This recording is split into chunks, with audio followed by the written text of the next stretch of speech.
You know, somewhere along the way, parts of the keto and carnivore community started treating butter like it was a competitive eating contest. And I've been keto for 8 years with periods where I've leaned more carnivore. And during that time, I lost over 100 pounds of fat, reversed my pre-diabetes and hypertension, and never, not once, sat down and eaten an entire stick of butter. Okay?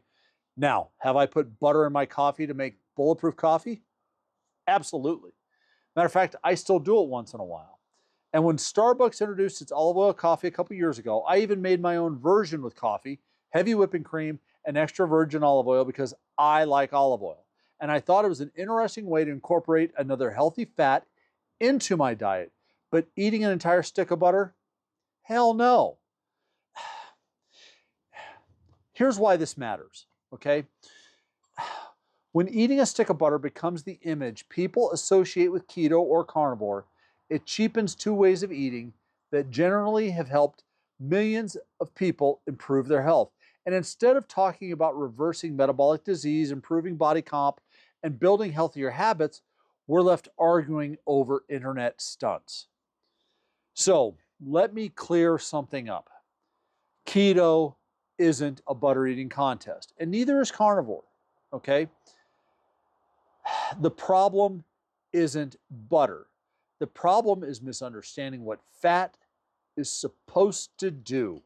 Why did butter become such a big deal? For decades, butter and animal-based saturated fats were the villain.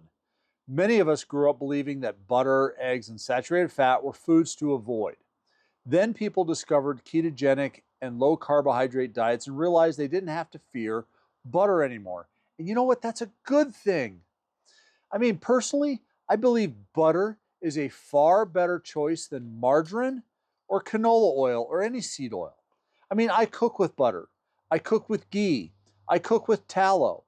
I use extra virgin olive oil. I use avocado oil. These are the fats I choose. But here is where social media changed the conversation. Social media rewards the unusual, right? Nobody clicks on a thumbnail that says, look today, I ate a normal ketogenic dinner. No, okay? People click on, I ate an entire stick of butter for 30 days and this happened. Okay, now to be fair, many creators use those kinds of thumbnails simply to get your attention before teaching something useful. But unfortunately, the stunt often becomes more memorable than the lesson. And that's exactly why we're having this conversation today. Now, before we get into how I use keto or how I use fat in keto, we have to understand what fat actually does. See, the goal of keto is to switch your body's primary fuel from glucose to fat. Fat becomes an important source of energy. It also increases satiety. In other words, you stay fuller longer. You spend less time thinking and dreaming about food. You're less likely to snack throughout the day. And suddenly, boom, this lifestyle becomes that much easier to sustain. Gentlemen, that is why fat matters. But here's the key. Fat is just a tool. Just like at your job, you have certain tools to use, right? Fat is just a tool. It provides energy. It helps with that satiety. It makes keto easier to follow. But it isn't the objective. The objective is to better your metabolic health. The objective is using the right amount of fat to help you reach those goals, not simply eating as much fat as possible. My experience is when I went to my doctor in July of 2018, he actually congratulated me. Now, I know that may sound strange, but he congratulated me because I had finally come in before my health got even worse. He looked me in the eye and said, I was morbidly obese, pre-diabetic, and hypertensive. That conversation changed my life. He's retired now, and I'm still grateful for that day on that appointment. He pointed me towards the ketogenic diet. And like a lot of beginners, the main thing I heard was keep your carbohydrates to under 50 grams per day. So I did. And by God, it worked. I lost about 50 pounds in the first 3.5 months. Then the fat loss stopped, right? And looking back, I believe I was still trying to do keto with a low fat mindset. I was buying the leanest meats I could, chicken breast, salmon, really lean cuts of meat. And not, because that's what for decades from Nutrition Vice had taught me, right? When I started talking with experienced keto practitioners, almost every one of them asked me the same question. How much fat are you eating? Honestly, at the time, I wasn't eating that much, right? And based on those conversations, I intentionally increased my healthy fat intake. Later, I incorporated intermittent fasting into my routine. Now, looking back, I believe those changes helped me move past that plateau to continue to lose the fat and the water. Now, today, my approach is different. Most of the time, I prefer things like top sirloin over ribeye. Why? Because having a top sirloin, I can control the fat. I don't know how much fat's in that ribeye. Same with ground beef. I like to buy 93.7 or instead of 80/20.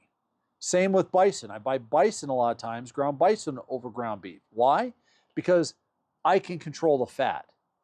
Here's the thing, is if I want butter on my steak, I add butter on my steak. If I want to cook with extra virgin olive oil that night, I add the extra virgin olive oil and olive oil that night. If I want to sear my steak in ghee in my cast iron skillet, I use ghee. Same with tallow, okay? I will sear a steak in tallow. I adjust my fat intake based on my activity levels, right? My training. What hunger have I been experiencing while I'm doing my training? Is it helping me reach my goals? Notice what I didn't do. I didn't solve my plateau by eating sticks of butter. I learned how to use that fat as a tool instead of fearing it. Now you're asking, why does this matter for me then, Scott? Why does it matter? Especially for men. Listen, if you're a man over 40, chances are you're not trying to win that eating contest anymore like you tried to when you were a kid, right? You're trying to lose body fat. You're trying to lower your blood sugar. You are trying to get healthier. You're trying to get off those medications that you've been taking for years.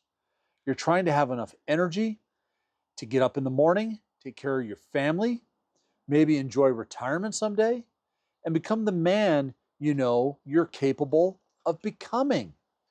You don't need or want internet gimmicks. You need to build and sustain healthy habits that you can follow for years. Like I said, fat helps provide the energy. Fat's going to help with the satiety. Fat makes keto easier to sustain. But remember what we've talked about through this entire video, okay? Fat is just a tool. And tools are meant to help you build something. They're not the project themselves, okay? The goal isn't to the goal isn't to prove that you can eat more butter than the next guy. The goal is to become leaner and stronger, more metabolically healthier, and yes, more capable. Let me leave you guys with this. Don't fear the natural fats. What am I talking about? I've listed them before. I'm going to list them again. Butter, tallow, ghee, avocado oil, extra virgin olive oil. They all have a place in a healthy, sustainable, ketogenic, and carnivore lifestyle. But at the same time, don't go worshiping the fat either. Learn to use it strategically. Learn how to use it to fuel your body based on your activity levels and your goals. Use it to help control your appetite. Use it to build a way of eating you can sustain for years. Remember, the goal isn't to eat as much fat as possible. The goal is to become that leaner, stronger, healthier, and yes, more capable man your family deserves. See, I like butter on my steak, but butter isn't the meal. Again, we're not trying to win internet eating contest, gentlemen. We're not 20 years old anymore. We're now trying to win at life. Now, I would like to hear from you. What is one nutrition or fitness gimmick, stunt, or trend you keep seeing online that makes you shake your head? Because let's be honest, they're everywhere. Maybe it's something in the keto or carnivore communities themselves. Maybe it's something in bodybuilding or powerlifting. Maybe it's something in the mainstream nutrition world. Leave it down in the comments down below. I do read every one of your comments, and who knows, it might just become the next topic of a future video. Until then, thank you very much for watching. On your way out, please don't forget to hit the subscribe button, hit the bell icon for notifications, and remember, God bless, gentlemen, and I'll see you in the next video.